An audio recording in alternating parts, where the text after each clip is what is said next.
Kaayyoon waltajjii guyyaa har'aa waltajjii siyaasaa isa guddaa hundaa ol immoo guddaa kan isa taasisu qaama hawaasa biyya keenyaa keessaa walakkaadhaa ol kan ta'e akkasumas hirree misoomaa fi hirree nageenyaa humna guddaa dubartoota godina keenyaa bakka bu'anii fi qaroo dubartoota keenya bakka bu'an waan ta'eef waltajjii guddaadha jechuu ni danda'ama. Biyya cimtuu hunda hawwattuu fi hunda dandeessu ijaaruudhaaf gaheen dubartootaa guddaadha. Kaayyoon paartii keenyaas inni guddaa fi inni ijoon biyya cimtuu hunda dandeessu birmadummaa biyya keenyaa mirkaneessuu dandeessu birmadummaa lammiilee biyya keenyaa mirkaneessuu dandeessu qabaachuudha. Isa kana keessaa inni guddaan gaheen dubartootaa fi hirmaannaan dubartootaa as keessatti guddaa ta'uusaa waltajjii itti agarsiifnudha jechuudha. Lammaffaa nagaa waaraa fiduun kan danda'amuu fi itti fufsiisuun kan danda'amu gahee dubartootaatiin. Wanti dubartoonni keessa hin jirre kamiyyuu galma gahuu hin danda'u.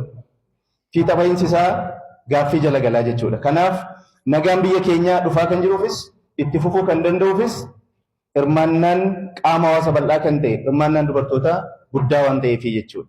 Kanaafuu dubartoonni hirmaannaa isaanii gahee isaanii bu'aa buusaa jiranii fi bu'aa dhufaa jiru keessatti qooda qaban waltajjii irratti haasa'an waltajjii irratti muuxannoo wal geeddaran waltajjii yeroo ta'an immoo akkamitti akka hojjechuu danda'an haamilee walitti horan waan ta'eef waltajjii guddaadha jechuudha. Akkasumas dinagdee biyya keenyaa amma karaa adda addaatiin bu'a qabeessa ta'e milkaa'uu kan danda'u hirmaannaa dubartoota keenyaatiin hirmaannaa qaama hawaasa hundaatiin kaayyoo paartii badhaadhinaa keessatti dinagdee damdaneessa uumuu yeroo jennu namni hundi irratti hirmaateeti. Akka humna isaa fi akka beekumsa isaatti haa ta'u malee namni dinagdeedhaan ala ta'u tokko illee hin jiru. Yaadarraa eegalee hanga qaamaatti hanga humnaa fi beekumsaatti dinagdee biyya keenyaa dorgomaa gochuudhaaf badhaadhina maatii fi badhaadhina biyyaa mirkaneessuudhaaf hirmaannaan dubartoonni dinagdee keessatti qaban guddaadha jechuudha. Waltajjii kanarratti bu'aa gama dinagdeetiin dubartoonni keenya fidaa jiran rakkoolee karaa kanaan immoo hiikamuu qaban waltajjii irratti haasa'amuu fi waltajjii irratti muuxannoon wal geeddaramuudha jechuudha. Walumaa galatti bara kana ajandaa siyaasaa hundi keenya waliin qabnu. Sirna dimokiraasii cimaa ijaaruu keessatti gaheen filannoo guddaa akka ta'e hundi keenya ni beektu. Karaa adda addaatiinis waggoottan darban keessatti marsaawwan filannoo marsaa torbaffaa irra geenyeerra waan ta'eef baay'een keessan keessatti qooda fudhattanii baay'een keessanis muuxannoo keessatti argattanii jirtu waan ta'eef bara kana waltajjii siyaasaa guddaa ajandaa siyaasaa guddaa walumaan qabnaa jechuudha. Paartiin badhaadhinaa bara kana ajandaa guddaa ummata keenya hunda kan hirmaachise dubartoota qofa otoo hin ta'in ummata hunda kan hirmaachise garuu immoo dubartoonni addatti fayyadamoo fi keessatti qooda fudhatoo kan ta'an filannoo gaggeessinaa jechuudha. Filannoo bara kana gaggeessinu dimokiraatawaa akka ta'uuf iftoomina akka qabaatuuf hirmaannaan hawaasa keenyaa daangaa hanga daangaatti qoqqobbii tokko malee keessatti akka qooda fudhataniif gaheen dubartootaa guddaadha jechuudha.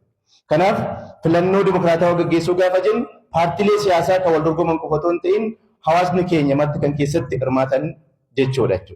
Hirmaannaan hawaasa keenyaas keessatti mirkanaa'u taanaan dimokiraasii gochuun baay'ee rakkisaa ta'a jechuudha. Kanaafuu dubartoonni filannoo bara kanaa keessatti tokkoffaa filatamuudhaan, lammaffaa filachiisuudhaan, sadaffaa filachuudhaan karaa hundumaanuu qooda keessatti fudhachuudhaan ajandaa siyaasaa bara kana akka biyyaatti akka paartii keenyaatti waliin qabnu keessatti gaheen dubartootaa guddaa waan ta'eef ajandaan inni biroo irratti mari'annuu fi kaayyeffannee asitti argamne isa kana jechuudha. Walumaa galatti waltajjii har'aatiin mariiwwan kana dura sadarkaa gandaatti aanaatti gaggeessitaniin muuxannoowwanii fi barnoota irraa arganne akkasumas ammallee rakkooleen dhufan ammoo ce'anii dhufan hambisuu akkaataa itti dandeenyu rakkoo dinagdee rakkoo siyaasaa rakkoo hawaasummaa dubartoota keenyaa dubartoota godina keenyaa bakka bu'uudhaan walumaa galatti immoo paartii badhaadhinaa bakka bu'uudhaan rakkoo hiikamuu qabu. Rakkoo dinagdee hiikamuu qabu, rakkoo nageenyaa hiikamuu qabu, rakkoo siyaasaa hiikamuu qabu. Dhageettii hawaasa keenyaa fi agartuu hawaasa keenyaa nu duuba jiru taanee waltajjii irratti bakka buunee